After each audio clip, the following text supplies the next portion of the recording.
Olá, muito boa noite. Bem-vindos a mais uma edição do Noite Informativa. 38 nados mortos foram encontrados hoje na lixeira de Machantuene, no município da Matola. Os fetos estavam em caixas de lixo deixados por viaturas do município. Os utentes da lixeira de Machantuene dizem terem visto um trator do Conselho Municipal da Matola a descarregar caixas estranhas naquele local. Ao destaparem os embrulhos, os mesmos depararam-se com os nados mortos. A situação criou alvoroço por parte dos populares, que contactaram de imediato as autoridades para a remoção dos corpos. Hoje foi demasiado. E quando vimos as caixas, a escritura é do Hospital Provincial. Agora nós queremos a justiça. Se que as crianças morrem, onde tem o direito de meter, não aqui. Vieram o Hospital Provincial de Maputo com um trator do município. Então, vieram deixar 50 crianças mortas. Então, na lixeira, não gostamos disso. Os que trouxeram lixo disseram que não pode vasculhar as caixas. De momento, a gente que trabalha aqui por embaixo, por enquanto eles que trabalham têm que ver as coisas que trouxeram para terem o melhor que eles querem. Abriu as caixas que viram que são crianças. O edil da Matola fez ao local e ordenou a retirada dos corpos para um local apropriado. O presidente do Conselho Municipal da Matola, Calixto Coça, explica toda a ocorrência e diz que decorre neste momento um inquérito para apurar responsabilidades. O que aconteceu é uma situação humanamente condenável. Nós tomamos conhecimento, estando aqui na sede do Conselho Municipal, de que havia na lixeira de Machantuene nados mortos. E na qualidade de servidores públicos deste município, não podíamos ficar alheios. Nos deslocamos ao local e fomos verificar de fato que no ato da recolha do lixo hospitalar no Hospital Provincial da Matola, o funcionário que esteve encarregue de juntar este lixo confundiu o lixo que devia efetivamente ser depositado na lixeira com nados mortos, que são nados ou corpos não reclamados. E que esses naturalmente têm o seu destino. Tem um outro destino que não é, e nem deve ser uma lixeira, mas houve esse erro da junção do lixo hospitalar com nados mortos e depositado na lixeira de Machantuene. Conforme eu dizia, estive lá pessoalmente, primeiro para sensibilizar os utentes da lixeira. Como sabemos, uma lixeira envolve toda uma atividade de munícipes que vivem daquela atividade. Fizemos a sensibilização que era preciso fazer e nos encarregamos de remover os nados ali erradamente depositados de volta à morgue do Hospital Provincial. E neste momento orientamos a variação respectiva para apurar efetivamente o que aconteceu. Estou a falar da componente de responsabilização, porque mesmo os colegas nossos que transportaram esse lixo hospitalar, eu tenho que saber o que é que eu estou a transportar. Não posso chegar a carregar sem saber o que é que efetivamente estou a transportar. Deviam ter tido a atenção de ver se é o lixo que diariamente tem estado a retirar dali. O Ministério da Educação suspendeu os alunos que desmaiavam com frequência na escola secundária da Manhissa para não perturbarem o decurso normal das aulas. Hoje, o ministro do Pelouro, Jorge Ferrão, visitou a escola e levou consigo o artista plástico Naguib e o saxofonista Moreira Chonguissa. Há cerca de 3 meses que já não são registrados casos de desmaios na escola secundária da Manhissa.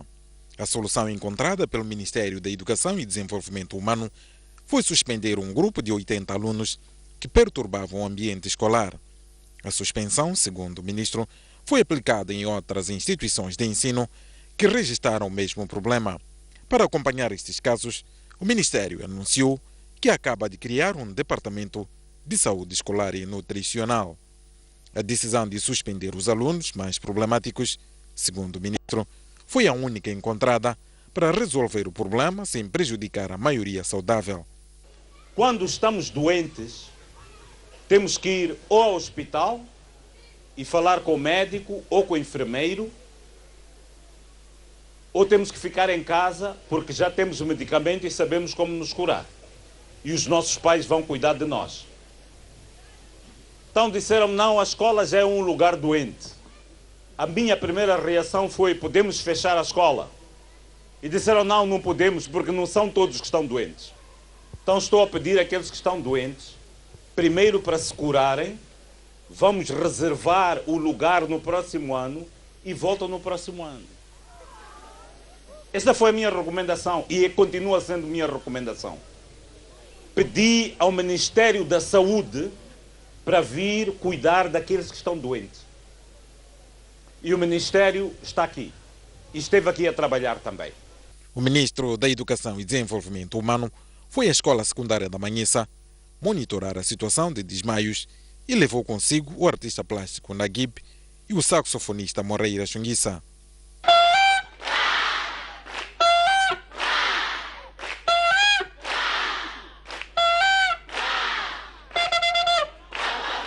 A cultura é a melhor terapia para qualquer problema. Eu, em particular, sendo músico, vocês já acompanharam o pequeno exercício que fizemos agora com eles, que culminou em descobrirmos até um talento aqui que toca viola baixo. Eu acho que a melhor terapia é a cultura e a música, em particular, ainda melhor, não é? Eu acho que, sendo um problema cultural, é a cultura que tem que resolver os problemas. E sendo eu homem elemento da cultura, fazedor da cultura, então acho que a cultura tem uma grande responsabilidade no que está a se passar nesta escola.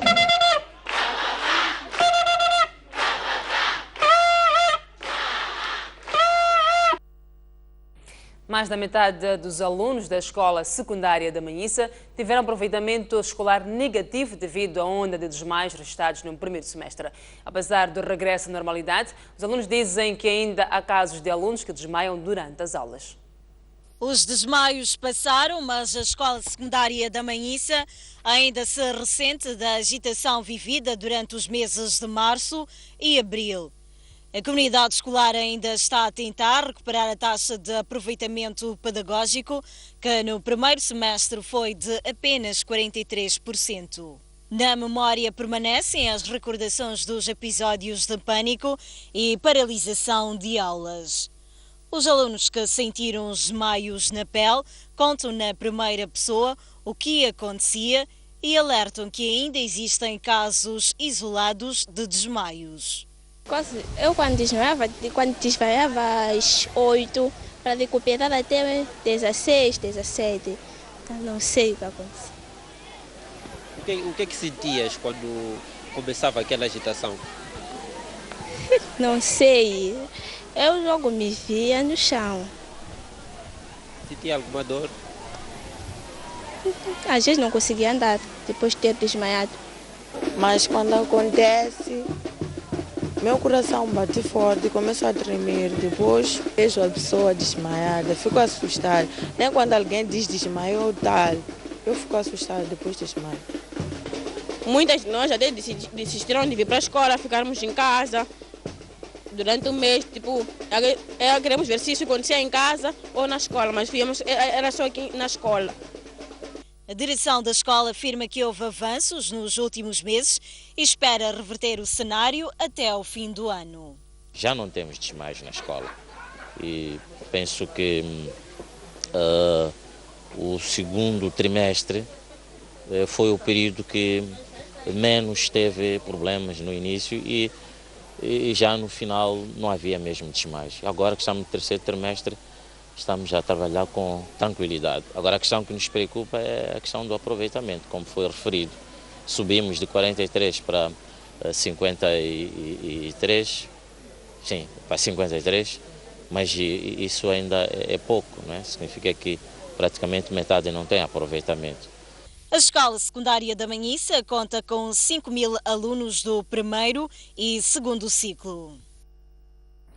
O presidente da República, Filipe Nyusi, desafiou hoje a empresa Cervejas de Moçambique a alargar a sua base de fornecedores de bens e serviços nacionais como forma de continuar a contribuir para o desenvolvimento nacional. Este desafio foi lançado na cerimónia da celebração dos 20 anos da CDM. O presidente da República, Filipe Nyusi, foi um dos convidados de honra da festa dos 20 anos da Cervejeira Nacional, sob gestão da empresa CDM.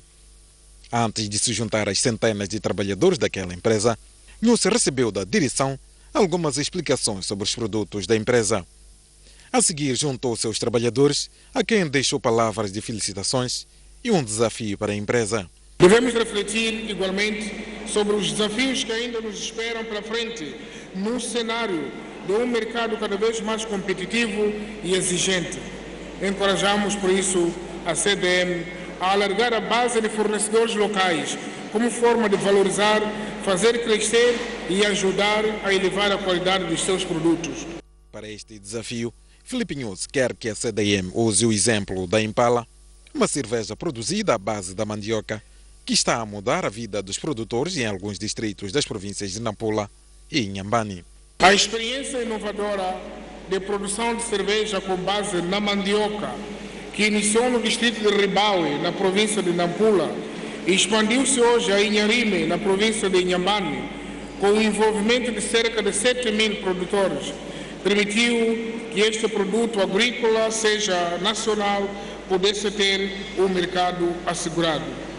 É fato que a produção de cervejas está a gerar mais empreendedores e a contribuir para a substituição gradual de matérias-primas importadas. Essa é a contribuição inequívoca para o desenvolvimento nacional. Contas apresentadas pelo presidente do Conselho de Administração da CDM, Tomás Salomão, indicam que só nos últimos 10 anos a empresa contribuiu com cerca de $1 bilhão em receitas fiscais para o Estado e mais de 800 milhões em renda para pequenos comerciantes ao nível nacional. Paz e segurança na SADC é o tema de uma conferência agendada para novembro próximo na cidade de Maputo. E a noite informativa recebe Uba Dias Muyanga. Ele faz parte da Comunidade Académica para o Desenvolvimento, que é organizadora do evento. E vai nos falar um pouco daquilo que vai ser esta conferência. Uba Dias Muyanga, muito boa noite. Bem-vindo à noite informativa. Boa noite. Boa noite a telespectadores também. Obrigado por estar nesta casa. Bem, exatamente quando é que a conferência vai ter lugar e quais são os objetivos desta conferência? A princípio, a conferência irá realizar-se no dia 19 de novembro, mas ainda vamos confirmar a data porque ainda é uma data proposta. Quanto ao objetivo da conferência, a CAD pretende primeiro reunir todas as camadas da sociedade para poder tecer seus comentários acerca dessa temática de paz e segurança.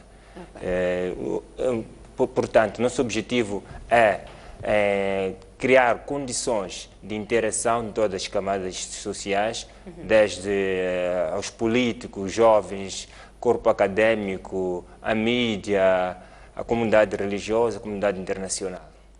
E quem fará parte desta conferência, em termos de atores políticos? Bem, seria difícil dizer os nomes, porque ainda estamos numa fase de organização da própria conferência. Mas, como dizia logo a priori, pretendemos congregar todas as pessoas que possam contribuir de alguma forma para essa causa nobre de paz e segurança a nível da SADC. O único tema a ser abordado será paz e segurança? Paz e segurança é o tema macro. Mas dentro deste tema temos os subtemas, que serão 5. O primeiro tema será desafios e estratégias da SADC para a manutenção da paz e segurança na SADC. O segundo será o papel da massa crítica acadêmica na prevenção da paz e segurança nos países membros da SADC. E o terceiro será o papel da mídia e das redes sociais na preservação da paz e segurança nos países membros da SADC. E o quarto tema temos como a posição dos investidores internacionais na SADC para garantir e ou preservar a paz e segurança nos países membros da SADC. E por último, teremos como subtema o nível da intervenção da comunidade religiosa na preservação da paz na comunidade para o desenvolvimento da África Austral, a SADC. Bem, no fim da conferência, que segmento é que será dado em relação aos temas que acabou de mencionar? Bem, o nosso intuito é, sendo uma comunidade composta principalmente por jovens, o nosso intuito é contribuir para esta causa da paz e segurança. Portanto, uma vez realizada a conferência, dos contributos que serão dados na conferência, vamos tentar levar esses contributos para as pessoas ou para as instituições que zelam por essa questão, de modo que usem aqueles contributos para melhor garantir a paz e segurança na região. Que serão compilados e divulgados. Sim, e divulgados, exatamente. Ok, como disse, a CAD é uma instituição, como o próprio nome, não é? Já diz, é de caráter acadêmico.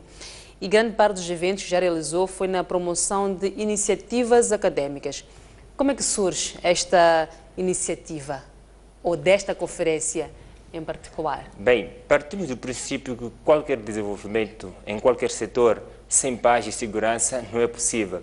Então, para que haja desenvolvimento no nosso setor, que é o nosso principal setor de ação, que é a educação, de antemão é necessário que haja paz e segurança. Então, a paz e segurança é o elemento sine qua non, o elemento sem o qual não é possível desenvolver outros setores. É por isso que pensamos em transcender aquilo que tem vindo a ser as atividades da CAD, que é muito mais ligada ao setor da educação, para chegarmos a essa questão de paz e segurança, porque por ver o contexto político regional, sentimos nós como jovens, sentimos na pele que há necessidade de alguma forma contribuirmos para procurarmos soluções conjuntamente para responder a essa situação a qual nos deparamos. Mas este é um tema atual, não é? Já é um tema do dia a dia, esta questão da atenção no país. E como é que a organização juvenil tem visto este clima? De fato, este clima tem bem que podemos pensar que é atual, de fato, mas tem o seu historial. Porque se formos a analisar bem a questão da região, da SADC, vamos ver que já está a levar muitos anos, porque podemos dar o caso tivemos casos como a República Democrática do Congo, passou por conflitos, tivemos o Madagascar, tivemos o próprio Zimbábue, agora o Reino de Lesoto. Então, são essas inquietações, são esses acontecimentos que nos despertaram muito mais esse interesse de falarmos dessa questão de paz e segurança a nível da SADC. Okay. Uma das questões que está na vossa agenda, e como referiu, é o papel dos mídias e na preservação da paz. Por que este tema? Bem, quando pensamos nós na mídia e nas redes sociais, o que nos levou a pensar neste tema, porque partimos do princípio que qualquer informação a ser disseminada, o principal veículo é a mídia e as redes sociais. Então, na verdade, pensando neste tema, a ideia ou a questão principal é discutir qual será o papel da mídia na preservação da paz ou, no seu contrário, que é a ofuscação da paz. Porque a mídia pode, de um lado, trazer uma informação que pode preservar a paz, mas também, se essa informação, ou seja, deturpar a informação, ao invés de preservar a própria paz, pode criar condições para incentivar a própria violência, instabilidade, etc. De alguma forma estarão a preparar a comunicação social, as redes sociais, de modo geral, a dar informação de uma forma mais positiva? Mais positiva para essas questões ligadas à paz e segurança. Okay. Em algum momento tem visto que os mídias e as redes sociais têm levado uma informação que podem levar a algum conflito, que podem criar este problema de tensão política no país? De fato, na nossa análise, sim, porque, principalmente falando das redes sociais, Há momentos em que confundimos a liberdade de expressão com a libertinagem. Levamos assuntos que, praticamente, ao invés de sensibilizar as massas, sensibilizar a população para agarrar nessa causa da paz, faz o contrário.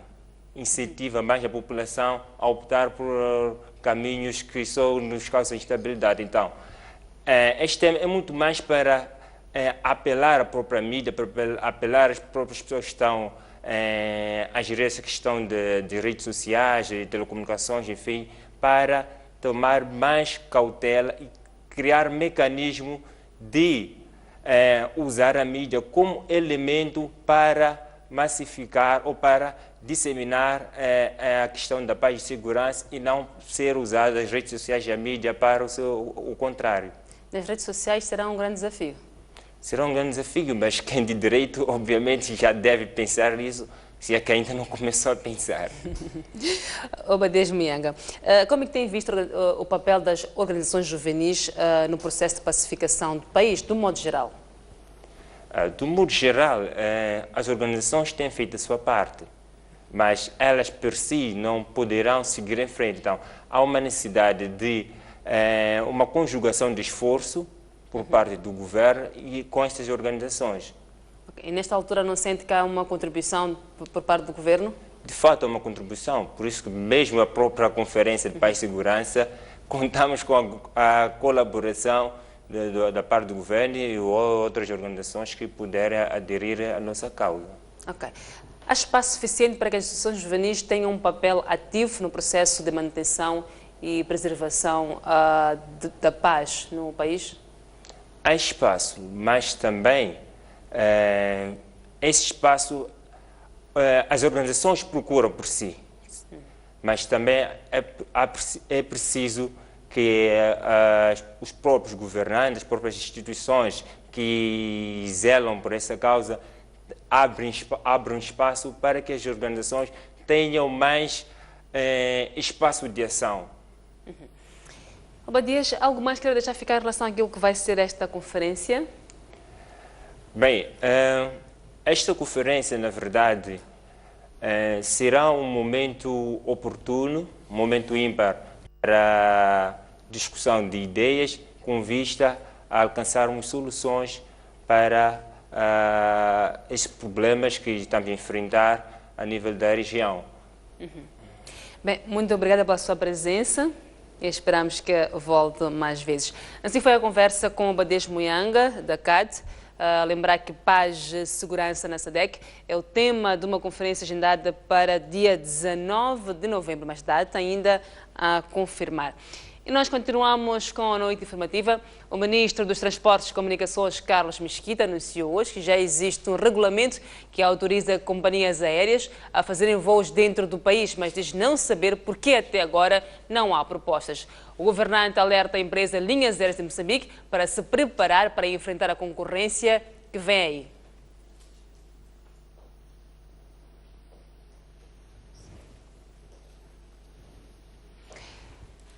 Tem indicação daqui, não temos esta reportagem num ponto. Vendedores em Nampula discordam da decisão da edilidade de abandonarem as ruas onde exercem atividade comercial para ocuparem bancas nos mercados espalhados pela cidade. Vendedores discordam da decisão da edilidade de sair das ruas para ocupar bancas espalhadas nos diferentes mercados, com destaque para o famoso Shopping do Povo, ainda em construção. Aqueles sustentam que os referidos locais não dispõem de condições para o exercício da atividade e que a sua permanência nas ruas faz parte de uma promessa eleitoral feita pelo próprio edil. Os vendedores, que se dizem agora traídos, amotinaram-se na manhã desta quinta-feira de frente ao edifício do Conselho Municipal, onde exigiram explicações a Mahamuda Murani. Quando votamos, o Murani prometeu 5 anos nós a vendermos na rua. Então, hoje começa a dizer que vamos na feira.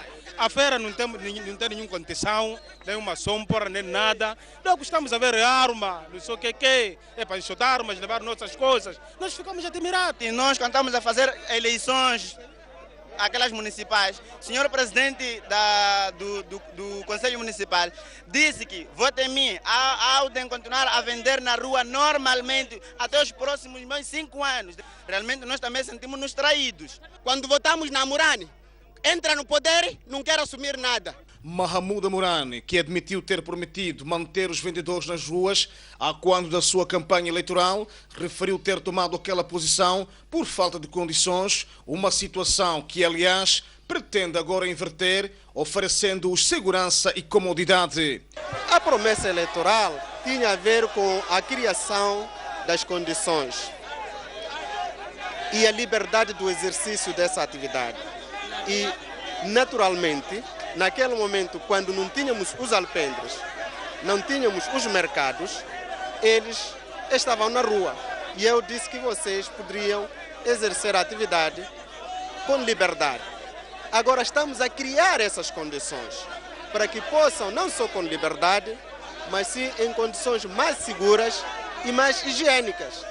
E é preciso que toda a sociedade possa, naturalmente, sensibilizar-se para esta medida. Os ânimos que pareciam exaltar vieram a se acalmar e a situação voltou à normalidade. Refere-se que ontem os vendedores ergueram barricadas, interrompendo o trânsito por algumas horas ao longo da Avenida Eduardo Mondlane. Moçambique está longe de ultrapassar os problemas de insegurança alimentar e desnutrição crónica. Atualmente, cerca de 6 milhões de pessoas vivem com problemas de falta de comida no país.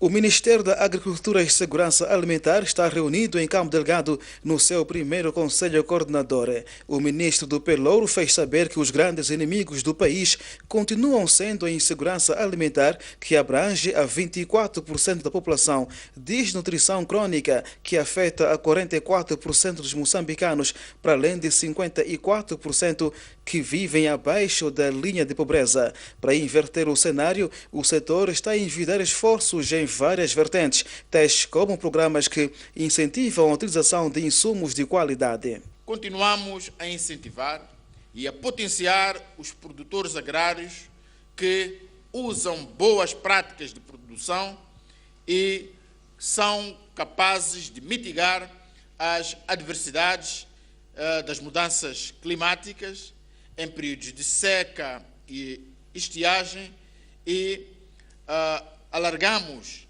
as áreas infraestruturadas para a irrigação, beneficiando milhares de produtores agrários com impacto no aumento da produção e produtividade agrária. Está também em curso a formação e treinamento de investigadores que têm em vista dotar o nosso país de cientistas capazes de gerar tecnologias e técnicas que vão induzir a produção de alimentos para o alcance da soberania alimentar e nutricional no nosso país e fazer do nosso país mais uma sede da revolução verde que estamos a edificar. A rede de extensão agrária é apontada como estando a crescer e, neste momento, a cobertura é de 136 distritos. Apenas 4 é que ainda faltam ser abrangidos. No quadro do cumprimento do programa quinquenal do Governo 2015-2019, a nossa principal missão como setor agrário é contribuir para a garantia da segurança alimentar e nutricional para todo o povo moçambicano, unido do Rovuma Maputo, de Zumba Oceano Índico, bem como assegurar o crescimento contínuo da produção agrária, por forma a aumentar a participação do setor agrário para o produto interno bruto e para a balança de pagamentos. O Conselho Coordenador do Ministério da Agricultura e Segurança Alimentar decorre até a próxima sexta-feira e serão abordados temas sobre prioridades e desafios do setor, a mecanização agrária, intensificação pecuária, entre outros. Agricultores de Cabo Delgado dizem que estão cansados de trabalhar com enxadas e pedem tratores para aumentar a produção. O fato foi levantado no encontro com o Ministro da Agricultura e Segurança Alimentar.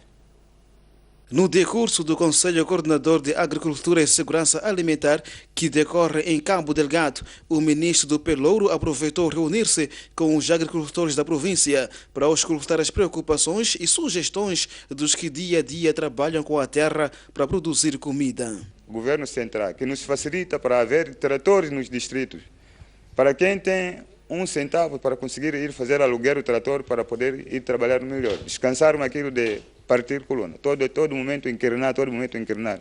Já ultrapassamos, já estamos com 40 e tal anos de independência. Já crescemos em Moçambique. Agora vamos lá diminuir outras coisas para ficar como nós, como ricos. Temos problema da nossa barragem no distrito, no regadio de Chipembe. Então, o nosso problema é de ver se pode recompor muito mais o rombo e o próprio canal e a comporta.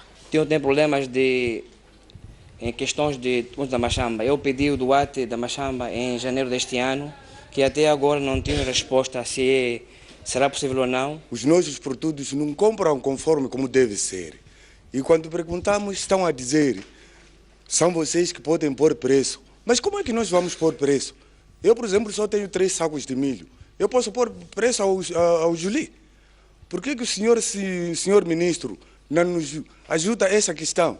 Porque se, por exemplo, colocar o preço, o ministério, nós não vamos reclamar. José Pacheco não respondeu diretamente às preocupações levantadas, mas anotou e garantiu que as mesmas constarão da planificação do Ministério. Proporcionamos este espaço de diálogo convosco, exatamente para saber como é que estão a trabalhar, quais são os desafios que têm, para, no nosso processo de planificação, usarmos esta vossa experiência como referência no processo de planificação.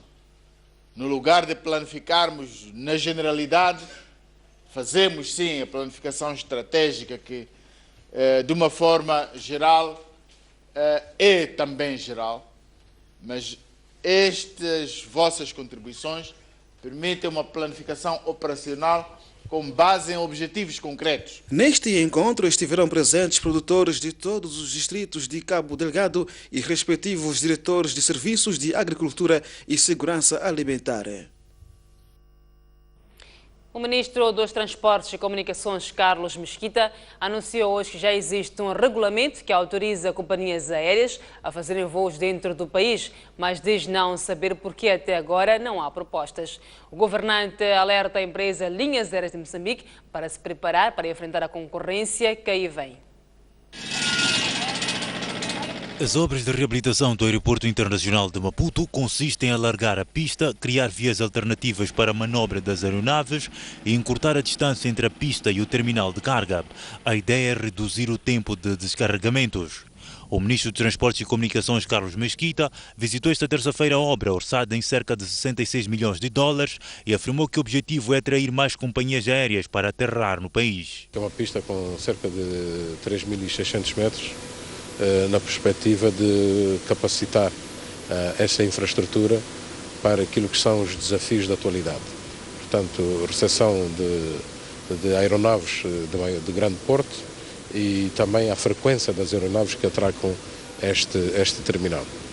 Hoje viemos com muito entusiasmo para acompanhar aquilo que é o programa de implementação das obras. Cerca de 37% da obra já foi executada por uma empresa francesa que emprega neste momento 375 trabalhadores, dos quais 25 estrangeiros. Em princípio, os trabalhos vão terminar todos eles, porque engloba uma série de atividades, desde a recelagem, aumento da largura de algumas pistas, abertura de novos troços para o salão VIP, por exemplo. Tudo isso terminará até o terceiro trimestre de 2016. Depois desta intervenção na pista do aeroporto, os empreiteiros asseguram que nos próximos 5 anos a empresa Aeroportos de Moçambique não vai precisar de fazer reabilitação desta natureza. O Aeroporto Internacional de Maputo começa a receber todo o tipo de aeronaves a partir de dezembro do próximo ano. Neste momento, decorrem obras de ampliação da pista para criar condições de aterragem do Airbus A380, a única aeronave que, pela dimensão, não escala o país. Carlos Mesquita lançou o desafio às linhas aéreas de Moçambique esta sexta-feira, durante a inauguração de uma nova aeronave da Companhia Moçambique Expresso, uma subsidiária da LAM. A aeronave Embraer 145, que vai fazer as ligações regionais, tem a capacidade para transportar 50 pessoas. Com esta aeronave, a LAM passa a contar com 14 aviões que fazem voos domésticos e no continente. Temos enormes desafios à nossa frente e é importante que tomemos passos adiantados para definir as nossas estratégias de posicionamento no mercado da aviação, sob o risco de ficarmos para trás. Já não há tempo. A legislação permite a entrada de outras linhas de aviação. É preciso que se reflita com muita urgência se a LAM cede e se a MEX cede, continuam acasalados aqui no Maputo. Coube a Carlos Mesquita batizar a aeronave. Chama-se Cerul, nome de um pássaro originário da Zambésia. Com a nova aquisição, a MEX passa a contar com 3 aeronaves da marca Embraer, que em conjunto custaram 18 milhões de dólares. Um dos desafios atuais da empresa é contornar os efeitos da valorização do dólar, que está a encarecer os seus custos de operação. Todas as empresas que têm na sua estrutura de custos, portanto, fornecimento de serviços indexados ao dólar, ressentem-se desta derrapagem vertical. É o nosso caso, como sabe, nós lidamos com o mercado exterior, no fornecimento de peças, temos créditos em dólares, para além de que há provedores de serviços nacionais que têm os preços indexados ao dólar e que são faturados ao câmbio do dia da faturação. Esta sexta-feira, a MEX celebrou seu 20º aniversário de existência no país. Vamos a um breve intervalo, voltamos a seguir com mais informação.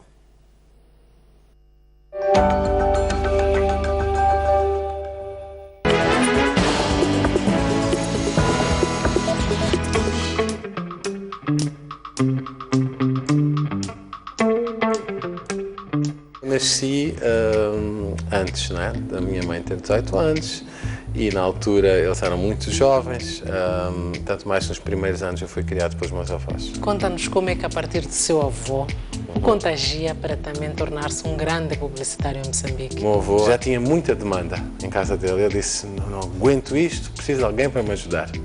E eu naquele momento disse assim, eu vou ser essa pessoa. Em 94 foi quando se dá as primeiras eleições. Foi nessa altura que eu fiz talvez o spot que marcou o início da minha carreira, que foi o spot do Curandeiro.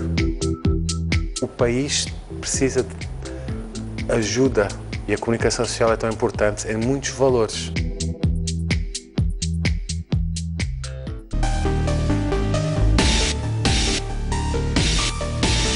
Sr. Abel, falamos a partir de Nampula, boa noite. Propostas concretas. Ninguém quer realmente a guerra. Onde a política sempre é conflito. É preciso debater para o bem do próprio país. Como resolver isto? Porque é um problema que nós todos estamos a passar. Mantermos a paz neste país.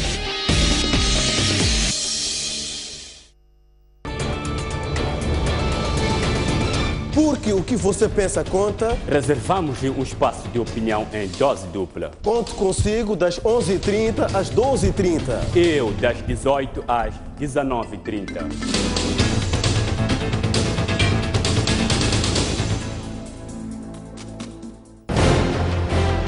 Um país sem história é um país sem futuro.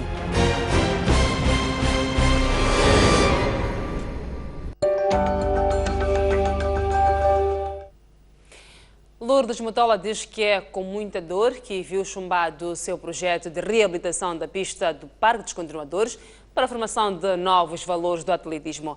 A menina do Ouro lamenta o fato de ter sido obrigada a devolver dinheiro à Nike, que pretendia investir no seu projeto. É com enorme tristeza que Lourdes Motola recorda o fato do seu projeto para a exploração do Parque dos Continuadores, ora em avançado estado de degradação, ter sido chumbado pelo governo. Motola, que pretendia aproveitar o espaço para pesquisar novos talentos, lamenta o fato de ter sido obrigada a devolver $600 mil à Nike, multinacional que investiu no seu projeto na altura. A Nike, na altura, havia aprovado o projeto de colocar pista ali por acaso eles tinham dado a fundação nessa altura para reabilitar o parque $600 mil. Foi triste, não é? Porque tive que devolver o dinheiro da Nike. Isso causa uma certa frustração, sim. não é? E assim devolvi o dinheiro porque o nosso projeto não foi aprovado. E para ver o parque daquele jeito, por acaso, para mim, foi uma dor muito grande. Foi uma dor muito grande. A melhor atleta de todos os tempos do país diz ainda que o Estádio Nacional do Zimpeto, recinto que conta com uma pista em condições, é muito longe e isto cria transtornos aos atletas. É muito importante ensinar os nossos jovens, né? Especialmente no atletismo, não é? E também fazer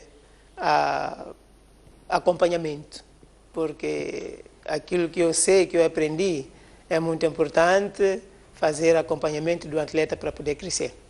Mas tem a noção de qual é o ponto de situação neste momento, as condições no país? Fala-se muito em Manica, que tem propensão para atletas de meia distância. Tem uma noção do país, como é que está o país neste momento? Por acaso, Manica não tenho noção, nunca estive lá, nunca estive em Manica e gostaria de ir lá um dia, não é? Para ver de perto, porque acho que isso também é muito importante. Já estive em Gurua, vi as condições que lá existem, boas, só que não tem bons sítios para treinar, não tem pista nesse caso, mas tem bons sítios para treinar, para fazer o fundo. E eu acho que aqui no Maputo também é um bom sítio para os atletas. Só que, infelizmente, não temos mais o Parque dos Continuadores, que ficou naquelas condições, mas tem um estádio de Zimpeto, embora que longe para muita gente que vive na cidade. Descoberta no futebol, Lourdes Mutola diz que a falta de campos nos bairros para a prática de desporto. O problema de Xamanculo é grave neste momento, porque muitos campos desapareceram. Eu quando era criança, na altura, havia muitos campos. Havia campo de Spamanini, campo de Cap-Cap, não é? Embora que Cap-Cap ainda existe, mas ficou um bocadinho abandonado. Zichacha, e muitos campinhos ali, assim, que muitas crianças saíam, jogavam futebol, assim como outras atividades. E esses campos, infelizmente, já não existem. A Menina de Ouro diz estar disponível para ajudar o país a descobrir novos talentos. A Unizambeze graduou em TET 82 novos profissionais de saúde, sendo 18 mestrados e 64 licenciados em medicina. Acaba de graduar um total de 64 licenciados e 18 mestrados nas áreas de medicina, medicina dentária, farmácia e saúde pública, totalizando assim 82 graduados que a partir desta sexta-feira estão disponíveis para participar nos processos produtivos nas suas áreas do saber e esperando-se que seja uma mais-valia para o Sistema Nacional de Saúde. Gostaria de instar a todos os graduados para que olhem a missão de prestar cuidados de saúde com qualidade como um horizonte, pois só assim poderão honrar o nome desta instituição que vos formou, mas também o nome da nossa província de uma forma geral. E isso impõe-nos elevadas responsabilidades, pelo que preciso lembrar-vos que bons profissionais de saúde devem seguir com rigor os 10 passos das normas de cortesia, nomeadamente: primeiro, tratar aos outros como gostaria de ser tratado. Segundo, ter sempre um sorriso no rosto. Terceiro, apresentar-se com aprumo, como estão hoje apresentados. Quarto, saber escutar.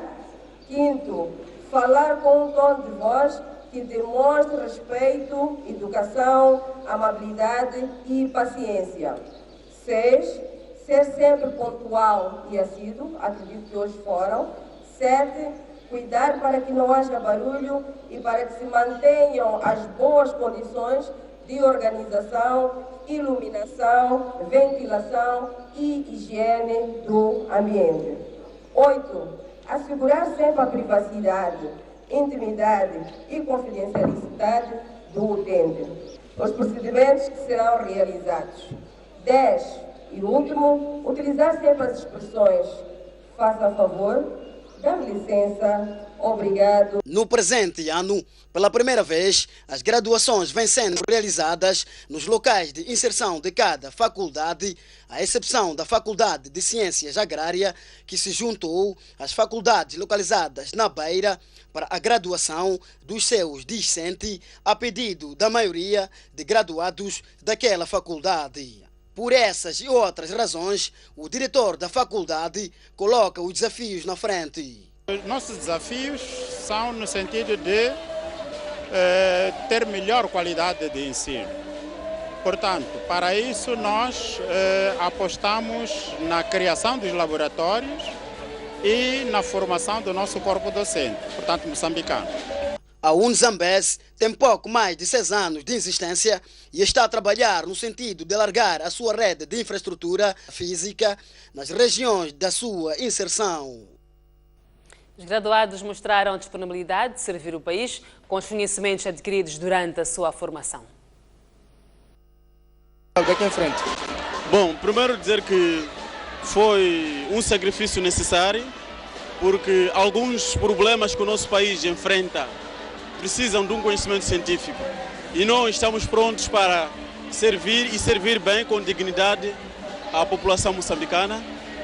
Como mestre em saúde pública, estaremos sim a mover ações de investigação e implementação para melhorar a qualidade de vida e saúde da população moçambicana. Os graduados em mestrado em saúde pública, o desafio é grande. Sabemos que é necessário a componente de prevenção, gasta-se menos do que o remédio. Queremos, a partir daqui, nós, os mestrados em saúde pública, contribuir para a redução das endemias, a redução das doenças no país. Bom, o curso agora só é que está a começar, porque agora antes era teoria, agora é que vem a prática. São grandes desafios, porque tem muitas doenças que apoquentam a nossa sociedade. Então, daqui para frente, nós vamos tentar ajudar como é que se diz, o Ministério da Saúde, no que diz respeito àquilo que são as medidas preventivas daquelas doenças que apoquentam a nossa sociedade. Armando Jack, membro da Brigada Central da Frelimo, destacada para Inhambane, diz que o ódio promovido pelo líder da Renamo, Afonso Dhlakama, e a sua ambição pelo poder pode levar Moçambique ao abismo. 24 horas depois do secretário-geral da Renamo, Manuel Bissopo, vir a público anunciar que aquele partido tenciona retalhar a emboscada contra o seu líder, supostamente perpetrada por homens da Unidade de Intervenção Rápida, a Frelimo em Inhambane veio ao público mostrar a sua indignação com o facto. Armando Jack, membro da Brigada Central do Partido dos Camaradas, destacada para a província de Inhambane, diz que o povo não pode ser refém de nenhum político e que a ambição de Afonso Dhlakama pelo poder vai levar o país ao abismo. A ambição selvagem da Renamo e Afonso Dhlakama só podem conduzir o país a uma catástrofe. Conduzir o povo moçambicano a um abismo absoluto. O ódio e ira da Renamo são a expressão mais evidente de descontrole total e hábito por poder a qualquer preço. Atitude que pode resultar em acidentes desqualificáveis que a história jamais gostaria de ver repetida. Bastam os episódios recentes de Ruanda.